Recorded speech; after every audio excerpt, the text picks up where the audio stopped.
Hi everyone, मैं doctor Akshay वनवट। आज जो टॉपिक आपके साथ डिस्कस कर रहा हूँ वो है ओबेसिटी या मोटापा। ये टॉपिक सिर्फ बच्चों के लिए नहीं बल्कि आप सब लोगों के लिए। इस टॉपिक को स्टार्ट करने से पहले एक डिस्क्लेमर। ये वीडियो किसी भी पर्टिकुलर पर्सन पे नहीं बनाया है। अगर इसको आप अपने आप से रिलेट कर पा रहे हैं तो इसमें हमारा कोई दोष नहीं है। सो ओबेसिटी क्या है? ओबेसिटी या मोटापा हम बीएमआई की दृष्टि से नापते हैं।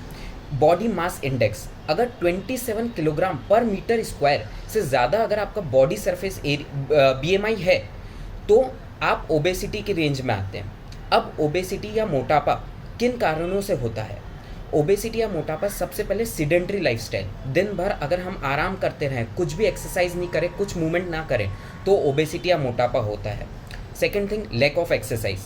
थर्ड थिंग हमारी डाइट जो हम लेते हैं अगर उसमें जंक फूड, शुगरेटेड ड्रिंक्स ये सब बहुत ज़्यादा हो तो अगेन ओबेसिटी होने के चांसेस बढ़ जाते हैं। फोर्थ स्क्रीन टाइम, अगर हम दिन भर मोबाइल देखते रहें और बैठे रहें या खाना खाते टाइम भी मोबाइल देखें तो इन सब चीज़ों से ओबेसिटी या मोटापा होता है। अब नेक्स्ट आता है ये मोटापा अगर हो रहा है तो इससे कोई एडवर्स इफेक्ट या कोई रिस्क है क्या? बहुत सारे रिस्क हैं। सबसे पहले सारी बीमारी की जड़ मोटापा है। अगर आप में ओबेसिटी या मोटापा ज़्यादा है तो आपकी इम्यूनिटी कम हो जाती है, आपको दूसरी बीमारियों के लिए रिस्क फैक्टर बढ़ जाता है, जैसे कि कार्डियक रिस्क। लोगों में हार्ट अटैक या दिल की बीमारी के रिस्क और बढ़ जाते हैं मोटापे के कारण। इसके अलावा बीपी की बीमारी या हाइपरटेंशन के चांसेस बढ़ जाते हैं। यह हाइपरटेंशन सिर्फ एडल्ट्स में नहीं बच्चों में भी होने के रिस्क होते हैं। इसके अलावा कुछ इंडोक्राइन डिसऑर्डर जैसे कि डायबिटीज़, मधुमेह होने का डर रहता है। बच्चों में उनका माइलस्टोन डिले होता जाता है, मतलब उनका चलने का, बैठने का, अल्टी पल्टी मारने का ये सब टाइम डिले होता जाता है और वो अपने माइलस्टोन और देरी से अचीव करते हैं। इसके अलावा डायबिटीज़, ओबेसिटी और भी बाकी सारी बीमारियों के लिए भी इनिशियल फैक्टर होता है स्टार्टिंग में। अब हम इसे कैसे रोक सकते हैं? तो सबसे पहले कुछ बेसिक हमारे डाइट में मॉडिफिकेशन करके, सबसे पहले 6 महीने से छोटे बच्चे को दूध के अलावा कुछ ना दें, सिर्फ माँ का दूध दें। इसके बाद जब 6 महीने से बड़ा होता है बच्चा तो उसे कॉम्प्लीमेंट्री फीडिंग स्टार्ट करें, जैसे दाल का पानी, दलिया, खिचड़ी, उबला हुआ आलू, केला, ये सब चीज़ें शुरू करें। ऐसा ना करें कि सिर्फ आप दूध देते रहें।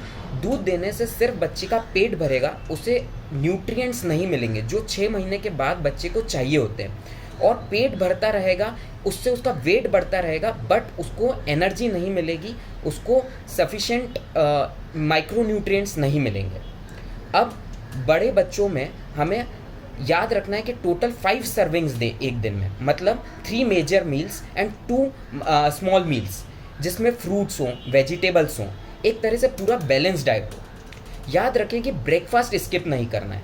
इस वीडियो को देखने के बाद प्लीज़ ये चीज़ करें कि कितना भी हेक्टिक, कितना भी बिजी लाइफ शेड्यूल हो, बट ब्रेकफास्ट हमें मिस नहीं करना है, तभी हम इस ओबेसिटी को प्रिवेंट कर सकते हैं। सेकेंड थिंग, डाइट के बाद हमें ध्यान रखना है कि रोज़ रेगुलरली हम 1 आवर ऑफ रेगुलर एक्सरसाइज करें। For adults also, for kids also. बच्चों के लिए आप और ज़्यादा time exercise, regular physical activities पे ध्यान दें। इसके बाद स्क्रीन टाइम कम करें, मतलब मोबाइल पे जो बच्चे टाइम स्पेंड करते हैं वो कम करें। इससे उनको सिर्फ ओबेसिटी नहीं, दूसरी दिक्कतें जैसे आँखों की दिक्कतें, उनका ओवरऑल डेवलपमेंट, उनका बात करना सब डिले हो सकता है।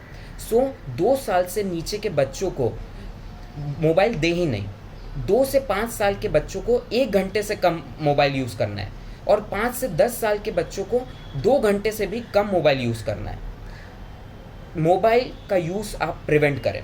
इसके बाद एडिक्वेट स्लीप लें।